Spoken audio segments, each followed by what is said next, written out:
Tuesday, September 17th, 2019, approximately 4:02 p.m. The Personnel Human Services Committee will come to order, please. Roll call. Here. Here. Yep. Here. Here. Here. Thank you. The minutes of August 20th of 19. What's your pleasure? Support. That moved and supported. All in favor signify by the usual sign. Aye. Opposed, same sign. Carried. Public input. Anyone listen to address the committee? Do so at this time. Seeing none, moving on to petitions and communications. Bay County Clerk, Secretary to the County Clerk vacancy. What is your pleasure? So moved. Support. And moved and supported. Any discussion? Seeing none, all in favor signify by the usual sign. Aye. Opposed, same sign. Carried. From the Equalization Director, application for waiver of county certification level for Equalization Director. What is your pleasure? Support. It's been moved and supported. Any discussion? Seeing none, all in favor signify by the usual sign. Aye. Opposed, same sign. Carried. From the Health Officer, agreement with Great Lakes Connect to implement virtual integrated patient records. What is your pleasure? Support. It's been moved and supported. Any discussion? Commissioner Begic. Just like sort of an explanation what that all involves, what it's about.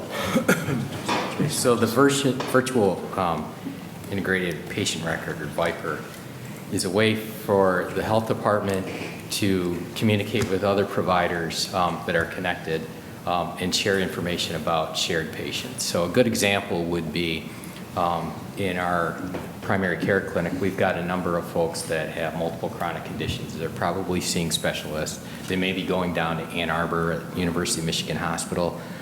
We would actually have in real time access to their patient records, which is allowable according to the law based on the information that they're able to share. So if we send them down or we send down or request patient records, to do this manually sometimes would take days, maybe weeks.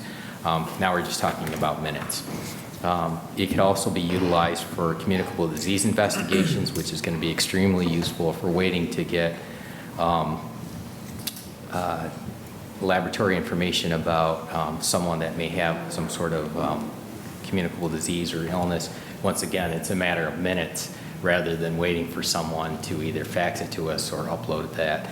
And it's especially useful for our Children's Special Health Care Program, where we've got a number of kids with disabilities, and a lot of them go down to Ann Arbor or use McLaren, so we're able to share information.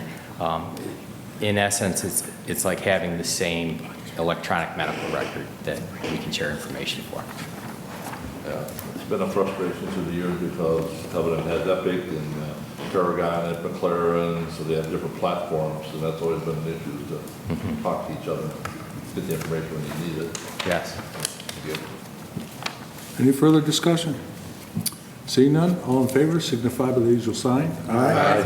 Opposed, same sign. Carried. Under fiscal year 2019 through 2020, comprehensive planning, budgeting, and contracting agreement. What is your pleasure? So moved. Support. Been moved and supported. Discussion. Seeing none, all in favor signify by the usual sign. Aye. Opposed, same sign. Carried.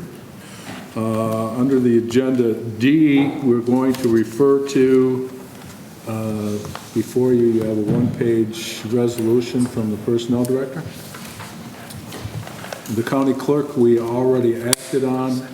The Sheriff, under 2, is 2 full-time CFOs. One just left today, I believe. Juvenile Home Youth Development Workers, 2 part-time. Office of Criminal Defense, Staff Attorney. Department on Aging, a new position. And 6, Animal Services and Adoption Center, Custodian Kennel Attendant, part-time. I'll move. Support. Been moved and supported. Any discussion? Commissioner Coonan. You know, that new positions, is that somebody leave, or is that just a new created position? I think Beth will address that. That's they've increased the number of meals they're serving. which is a good thing. Yeah, what it is, it's a new position for a driver. We have to, on the east side now, spread out our drivers a little bit more. They're getting too many hours or too many clients, and we're not meeting our 4-hour delivery time. All right. Yep. Well, I'd just like to ask if it's a Yep. new one, because. Yep. You know, Brand new. Okay. Commissioner Harris? So year over year, are we still rising? Like- Yes, yes, we are. Right now, we did today just hot meals, home delivered meals, over 785. That's just the home delivered That's great. hot meal, yeah. Commissioner Durancheck? Thank you. Question, not on this, but on the census and that, are you working with? Yes, I am working, Bob and so I is- just attended a meeting on that last week about how important it is for the county and Very. the state, especially for the snowbirds. We need to remind them that Bay County, or this is home, not in Florida. 'Cause Correct. I guess they get pressured pretty heavy down there to put that Correct. Florida address down and not up here. So Yep, we're already going to have a flyer going out to those who are our snowbirds and make sure that they are aware that Great. Michigan is their home, All right, their yeah, primary. She said you'd been working with her, so yeah, good Yeah. job. Yeah, thank you. Any further discussion? Seeing none, all in favor signify by the usual sign. Aye. Opposed, same sign. Carried. From the Office of Assigned Counsel, the monthly report, July 2019. Motion received. Support. Moved, supported, any discussion? Seeing none, all in favor signify by the usual sign. Aye. Opposed, same sign. Carried. No referrals. Under unfinished business, I'm going to bring up, at the previous board meeting, we had a discussion on tuition. A few of the commissioners had some more discussion with our personnel director, and I want to open that discussion up. I know that there's currently, there was a $15,000 budget in the budget for 2019. We exceeded that by $5,000. I think that's what the budget adjustment, five something. And in the past, that's kind of how it's been going. Correct me if I'm wrong, Tiffany, but that's kind of how, over the years, that's kind of how it's been gone. I think some of us commissioners, I don't want to speak for everybody, but I know I didn't realize that if we didn't state to the personnel director that, you know, we're objecting to somebody else coming and taking some tuition, then it was going to be granted. So we want to kind of, I thought it'd be best to, if we set a budget, we shouldn't exceed that budget. We talked about some different ways in looking at it. One is, you know, from my understanding as well, when that tuition was created, it was to elevate employees from within the county to different positions, to fill different positions in the county, recognizing someone had some leadership qualities, and then putting them in a position where they could, you know, achieve those jobs. But when we look at, and everybody got the handout from last week, when we look at how the money's been spent, there's other things on there. A master's, there's no position, employee position that requires a master's degree for any kind of work. So maybe tweaking that would be a different thing, and not to throw anybody underneath the bus. If I'm an employee and there's no stipulation on that, why in the heck wouldn't I apply for it? I'd certainly do it myself. So we're not trying to throw anybody underneath the bus. We're trying to rectify this and keep with our budget. So I'll open that for discussion, and anybody wants to. Commissioner Durancheck. Another point that was made too was that it's unfortunate that some of the people that may need classes, well, they can't apply until in the fall, and then the money's gone if we set a budget and we stick to it. So maybe we need to come up with a, you know, so much a year limit, or, you know, things of that nature. I know that was discussed also. Commissioner Krieger. I'm going to come at it from a different point, and maybe you can help me out a second if you would. We're only talking a few individuals that have ever taken advantage of the opportunity. And I know that we're in negotiations right now. How important of an issue is that in doing our negotiations with the different unions? Would that be a buster if all of a sudden we said, you know, we already have this money put aside for 2020, but what is the chance of the next time around just eliminating it so that we don't have just a few people utilizing? I'm looking at saying enough's enough, times have changed, and maybe we should change what our procedures are. That's kind of where I'm coming from. So maybe you could tell me if it's something that needs to be in there, or do you feel that it's something we could avoid in the future?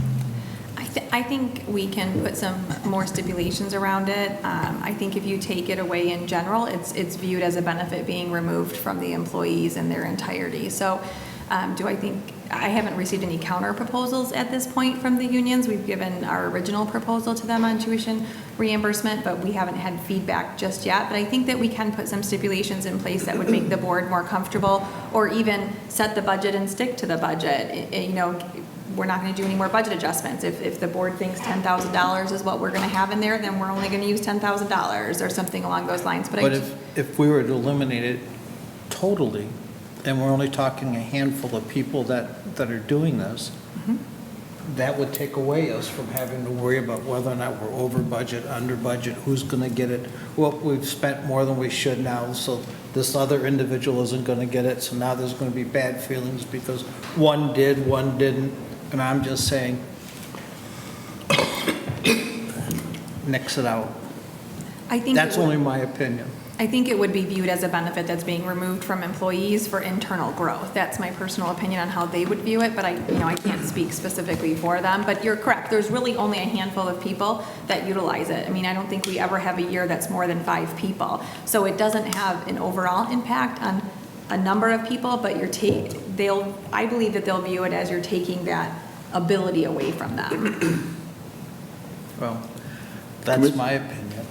Commissioner Thank you. Durancheck. I would also agree with Tiffany that I think at this point in time, if we go and we take it away, even though most of them don't even take advantage of it, I think if we just limit X amount per year per person, that, set the budget, whatever it is now, 15, 20,000, it's a pretty, inexpensive way, when you look at the whole budget as a whole, it's a pretty inexpensive way to show that, we're trying to benefit our employees.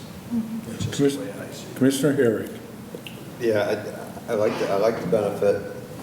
Personally, I'd like to see it divided into half of the year. And anybody who took a class the first half of the year divides up the money, and that's all there is for that half of the year. And the second half of the year, same thing. If there's 3 people and there's something left over, then that's what it is. But if there's 5 people and then there's not enough to cover everybody, they just split it up and they move on. They have to cover part of it. We'll cover what we can, but not going over budget. That's my opinion. Commissioner Lutz.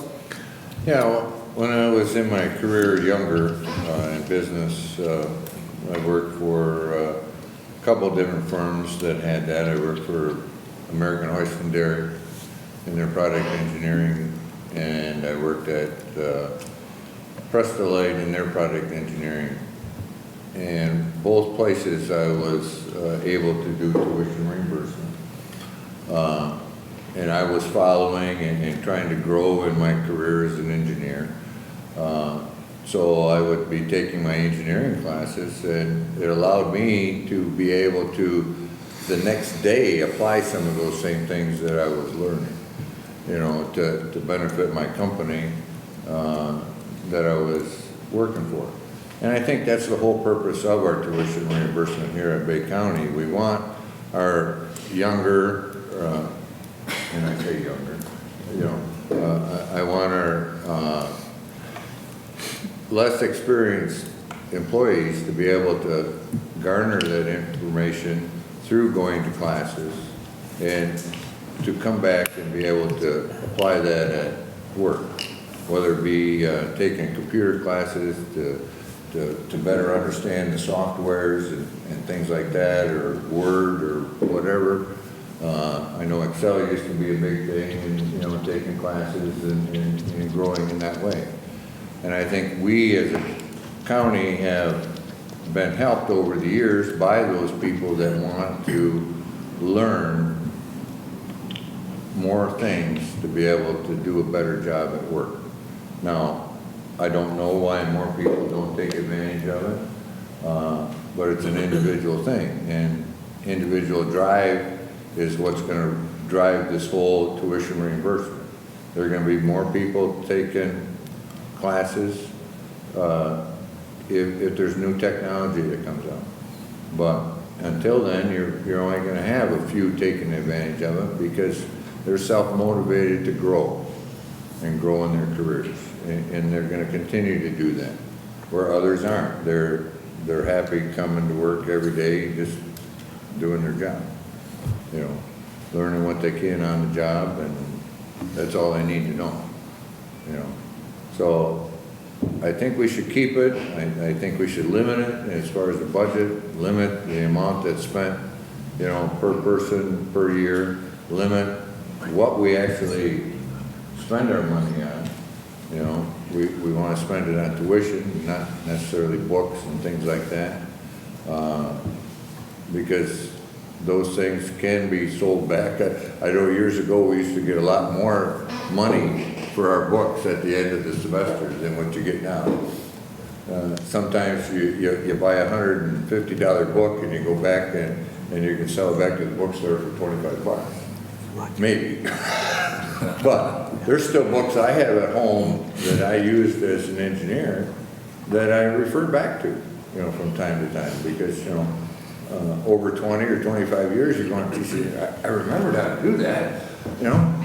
Let's see, I got a book on that, so you go back and you read that chapter or two and you refresh your mind and you can do things again. But I think it's just a valuable tool that we can use, and hopefully more people will start using it, even if we reduce it, the amount per person per year. So.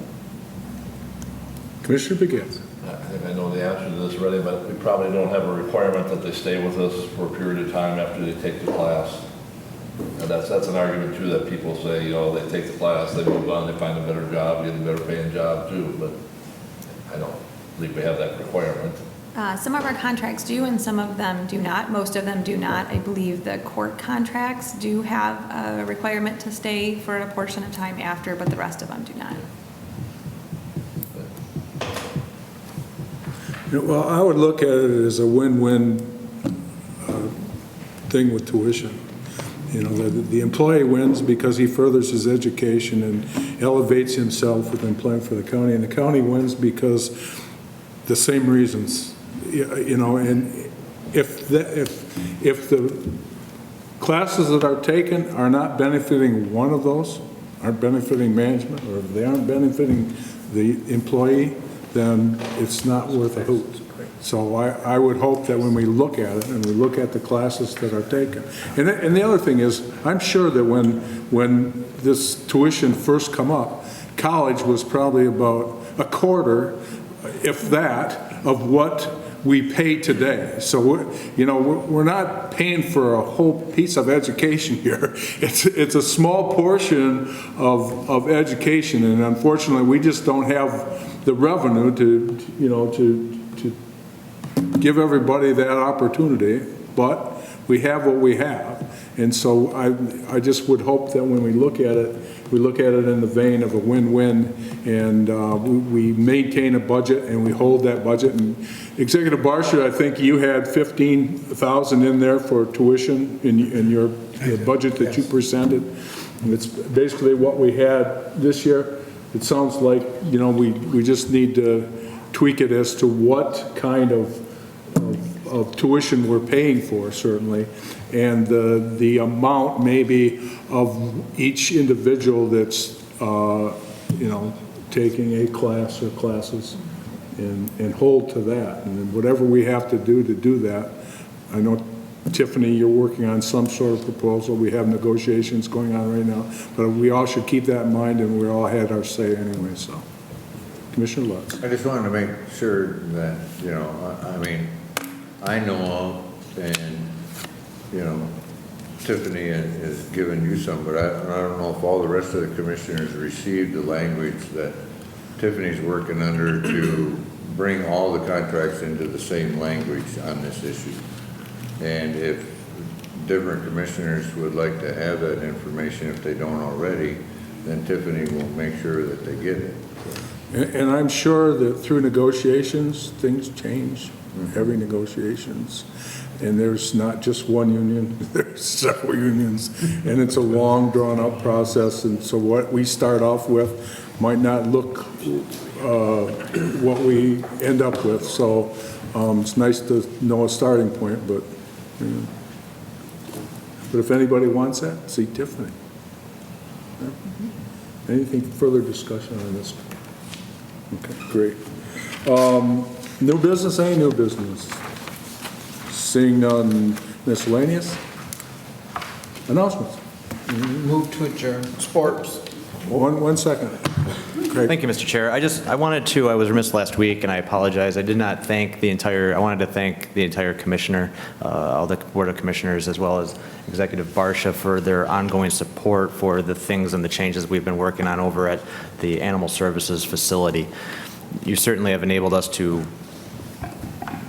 look in different directions, do different things, and your support is definitely appreciated. One small thing we've been working on is going to be arriving in the next week or two are chew toys from Nylabone.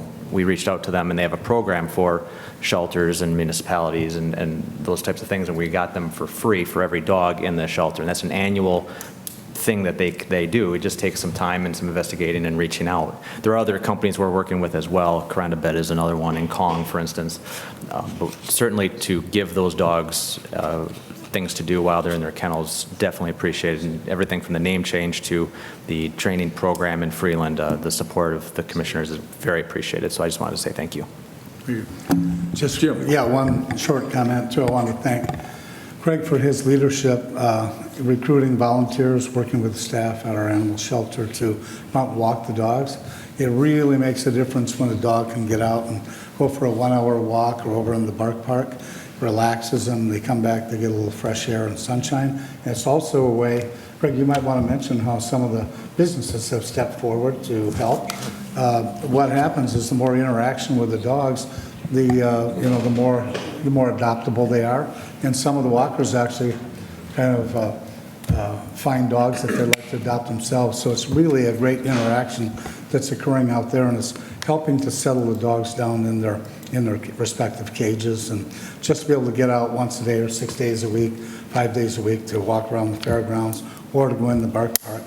And sometimes it's hard to find a dog you might want to adopt when they're all barking. So another thing that Craig did through an animal behavior session that he learned about, I believe, was to walk into where all of the dogs are. Those that are barking don't get a treat. Those that be quiet get a treat. It takes about 3 days, and it settles them right down. So when people go in to look at the dogs, they're much more relaxed. They've been out walking, but also they've been trained in a relatively short time to sort of be quiet so that they can get that treat, from either Craig or someone else with a clicker. So lots of innovative things we're trying to implement out there, and it's making a difference, I think. So, Thank you. Yeah, we had a couple weeks ago, we had the courtyard, we had some employees from the courtyard at Uptown come down. There were 6 or 7 individuals that from time frame to time frame, they work on a project, and they wanted to do the community service project over at the Animal Services and Adoption Center. And they came in, they spent a few hours walking dogs, playing with cats, various things. One did go home with a dog. One fell in love with one that she walked, and she went home. So they were thrilled. And I know we'll see them back next month. We have Chemical Bank coming in for a day as well. That's something that they do yearly as part of their teamwork and reaching out to the community to see what they can give. So those types of things I expect to continue, and we appreciate them reaching out to us. They appreciate, because they get to help out, and they see the impact that it has on the animals as well as the individuals that come over and help. So it is a win-win for sure, and we're certainly trying to think what else we can do with the community and certain organizations to continue that. So, but the dog walking program has been highly successful in reducing, beyond my dreams and expectations. It's been phenomenal. We were just sitting there the other day, and we were in the education room, and it was quiet. There wasn't one dog making one peep, and if you've ever been over there, you know that that's a rarity, but they were tired. So it was nice. They all got out, they got exercise, and it was a phenomenal experience to sit there and listen to silence for a few minutes, so. Jim?